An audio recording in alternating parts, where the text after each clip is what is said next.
Hello అందరికీ welcome back to one more mini vlog అండి. మన ఛానల్లో ఒక వీడియో అప్లోడ్ చేసి ఆల్మోస్ట్ 1 వీక్ అవుతుంది. ఎందుకనో ఇంట్రెస్ట్ రావట్లేదు. అండ్ ఈ వీడియో నేను షూట్ చేసి ఆల్రెడీ 10 డేస్ అవుతుందన్నమాట. సో మా హస్బెండ్ వాళ్ళ ఆఫీస్లో కొన్ని కేక్స్ అయితే ఆర్డర్ చేసుకున్నారనమాట. వాళ్ళకి కాంప్లిమెంటరీ కింద నేను ఈ dark chocolates with fruits and nuts fill చేసి నేను ఇద్దామని చెప్పేసి అనుకున్నాను.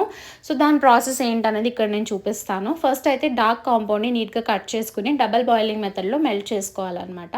తర్వాత నేను బాదంని రోస్ట్ చేసుకున్నాను, అలానే కిస్మిస్ని కూడా యాడ్ చేసుకున్నాను అనమాట. సో ఇలా డబల్ బాయిలింగ్ మెథడ్లో మెల్ట్ చేసిన దాన్ని పైపింగ్ బ్యాగ్లో వేసుకుని నీట్గా ఇలా చాక్లెట్ మౌల్డ్స్లో అయితే నేను ఫిల్ చేసుకుంటున్నాను అనమాట. అండ్ మధ్యలో నేనైతే ఇక్కడ నట్స్ యాడ్ చేసుకున్నాను. ఇవి కంప్లీట్ డార్క్ చాక్లెట్స్ కాబట్టి వాళ్ళకి బాగా నచ్చిందంట. అండ్ మనం బటర్ స్కాచ్ కేక్ అలానే పైనాపిల్ కేక్ కూడా వాళ్ళకి ప్రిపేర్ చేసి ఇచ్చాము. టేస్ట్ వైజ్ చాలా బాగుందని చెప్పేసి కమెంట్స్ అయితే ఇచ్చారు మనకి. సో మీరు కూడా ఇలాంటి dark chocolates, cakes, cup cakes, cookies, brownies ఇవన్నీ ఆర్డర్ చేసుకోవాలి బెంగళూరు లొకేషన్లో ఉన్నారనుకుంటే స్క్రీన్ మీద ఉన్న నెంబర్కి మెసేజ్ చేసి ఆర్డర్ చేసేసుకోండి. Bye bye.